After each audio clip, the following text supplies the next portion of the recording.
आइए सीधे इस विषय में गहराई से उतरते हैं। हाल ही में जियोपॉलिटिक्स की दुनिया से एक ऐसी खबर आई है जिसने सबको चौंका दिया है। राष्ट्रीय स्वयंसेवक संघ यानी आरएसएस के महासचिव दत्तात्रेय होसबोले का पाकिस्तान के साथ रिश्तों पर एक ऐसा बयान आया है जिसकी शायद किसी ने उम्मीद नहीं की थी। आज की इस चर्चा में हम इसी विरोधाभास को डिकोड करेंगे और समझेंगे कि इस पूरे मामले की सच्चाई क्या है। अब हमारे सामने सबसे बड़ा सवाल ये आता है, क्या आतंकवाद और बातचीत दोनों एक साथ चल सकते हैं? ये एक बहुत ही स्पष्ट विरोधाभास है। एक तरफ सरकार का बिल्कुल साफ और कड़ा रुख है कि आतंकवाद और बातचीत एक साथ नहीं चल सकते, और ठीक उसी समय संघ की तरफ से बातचीत के लिए खिड़की खुली रखने का आह्वान सामने आया है। आखिर ऐसा क्यों? आइए आगे बढ़ते हैं और देखते हैं कि ये पूरी कहानी कैसे जुड़ती है। हम इस विषय को इन 5 मुख्य बिंदुओं के जरिए समझेंगे। बातचीत का आह्वान, पिन प्रिक्स विवाद, सिविल सोसाइटी से जुड़ी रणनीति, एक राष्ट्र की विचारधारा और अंत में कूटनीतिक जुड़ाव का इतिहास।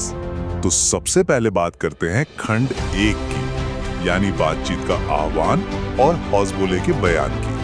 पीटीआई को दिए गए अपने हालिया इंटरव्यू में दत्तात्रेय होसबोले ने जो कहा वो बहुत ही अहम है।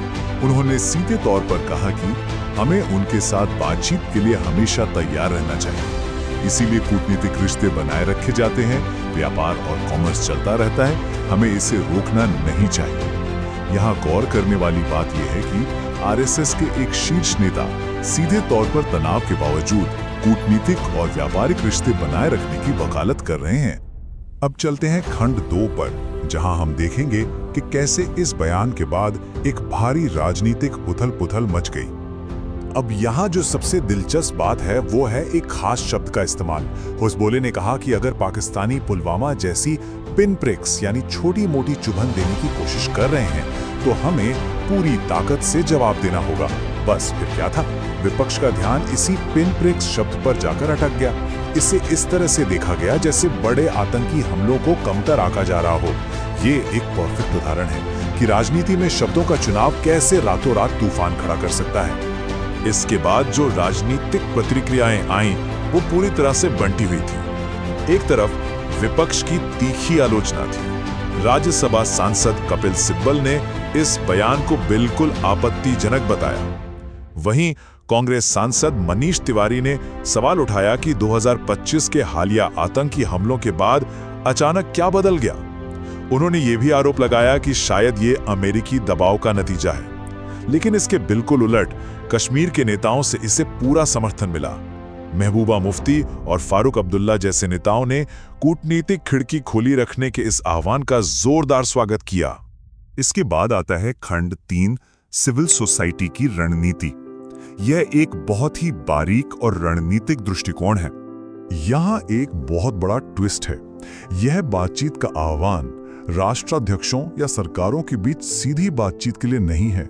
संघ का फोकस पूरी तरह से गैर सरकारी लोगों यानी नॉन गवर्नमेंट एक्टर्स पर है। उनका कहना है कि बातचीत शिक्षाविदों, खिलाड़ियों, वैज्ञानिकों और समाज के नेताओं के जरिए होनी चाहिए। ऐसा इसलिए क्योंकि माना जाता है कि पाकिस्तान के सैन्य और राजनीतिक नेतृत्व में भारतीय राजनीति को लेकर एक गहरी विरक्ति आ गई है। इसलिए आम लोगों के जरिए संपर्क साधना ही सबसे बेहतर रास्ता बताया जा रहा है। ये पूरी रणनीति मुख्य रूप से 3 कदमों पर टिकी है। पहला, आतंकवाद का सैन्य स्तर पर कड़ा और मुंह तोड़ जवाब देना। दूसरा, व्यापार और वीजा जैसी चीजों को चालू रखना। और तीसरा, दोनों देशों के लोगों के बीच आपसी संपर्क बढ़ाना। एक वरिष्ठ आरएसएस पदाधिकारी ने इसके पीछे का असली मकसद समझाया। लक्ष्य यह है कि पाकिस्तान के आम नागरिकों के बीच भारत के लिए अनुकूल माहौल बनाया जाए, ताकि एक दिन वे खुद अपनी ही सेना की गलत नीतियों के खिलाफ आवाज उठा सकें। है ना कमाल की रणनीति? आइए अब खंड 4 की ओर बढ़ते हैं। ये सब समझने के लिए हमें एक राष्ट्र की विचारधारा और इसकी सांस्कृतिक जड़ों को देखना होगा। इस वैचारिक ढांचे के केंद्र में है अखंड भारत की अवधारणा। इसका मतलब ये है कि ऐतिहासिक और सांस्कृतिक रूप से भारत और उसके पड़ोसी देश एक ही राष्ट्र थे। अगस्त 2025 में अपने एक संबोधन में आरएसएस प्रमुख मोहन भागवत ने बिल्कुल यही बात कही थी। उनका मानना है कि नदियां, जंगल और लोग सब समान हैं, बस नक्शे पर लकीरें खींचकर दूरियां बना दी गई हैं। इसी विचारधारा को आगे बढ़ाते हुए अक्टूबर 2025 के विजयदशमी संबोधन में मोहन भागवत ने पड़ोसियों को अपने ही परिवार का हिस्सा कहा था। उनका साफ मानना है कि पड़ोसियों की समृद्धि और शांति कोई कूटनीतिक विकल्प नहीं है, बल्कि ये भारत के लिए एक स्वाभाविक जरूरत है। यहीं से एक और गहरा कॉन्सेप्ट निकल कर आता है, सहजीविका यानी पारस्परिक सह अस्तित्व। 2015 में हौसबुले ने खुद इस शब्द का इस्तेमाल किया था।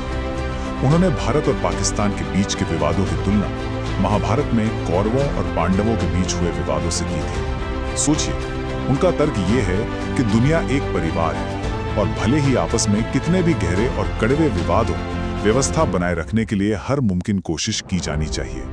अब हम अपने आखिरी हिस्से खंड 5 पर आते हैं, जुड़ाव का इतिहास और अतीत के उदाहरण।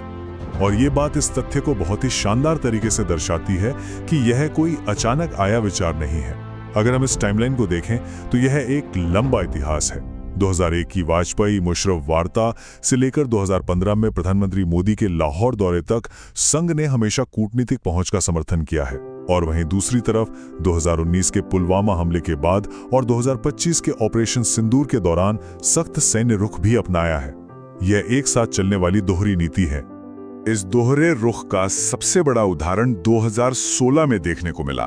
2016 में पठानकोट एयरबेस पर आतंकी हमला हुआ था, लेकिन संघ ने तब भी यही कहा कि प्रधानमंत्री मोदी का तत्कालीन पाकिस्तानी प्रधानमंत्री नवाज शरीफ के साथ भोजन साझा करना भारत का धर्म था। इतनी भारी टेंशन के बीच भी इस तरह के आउटरीच का बचाव करना कोई छोटी बात नहीं है। लेकिन सिक्के का दूसरा पहलू भी है। जब सैन्य कार्रवाई की बात आती है तो संघ का रुख बेहद आक्रामक होता है। जून 2025 के ऑपरेशन सिंदूर को ही ले लीजिए। इसके बाद आरएसएस ने सशस्त्र बलों को जोरदार बधाई दी। उनका स्पष्ट मानना है कि पाकिस्तान केवल इसी सख्त सैन्य भाषा को समझता है। ये दिखाता है कि एक तरफ सैन्य कड़ाई और दूसरी तरफ सांस्कृतिक नरमी के बीच का ये बैलेंस कितना अहम है। तो इस पूरी चर्चा के बाद हम एक बहुत ही महत्वपूर्ण सवाल पर आकर खड़े होते हैं। सैन्य कार्रवाई और सांस्कृतिक आउटरीच का ये जो अनोखा और जटिल मिक्स है, क्या ये दक्षिण एशिया के कूटनीतिक भविष्य को बदल पाएगा? क्या क्रिकेटर्स, वैज्ञानिकों और आम नागरिकों के बीच की बातचीत दशकों पुरानी सैन्य कड़वाहट को खत्म कर सकती है? ये एक ऐसा सवाल है जिसका जवाब हमें आने वाला वक्त ही देगा। इस विश्लेषण में हमारे साथ जुड़ने के लिए बहुत बहुत धन्यवाद।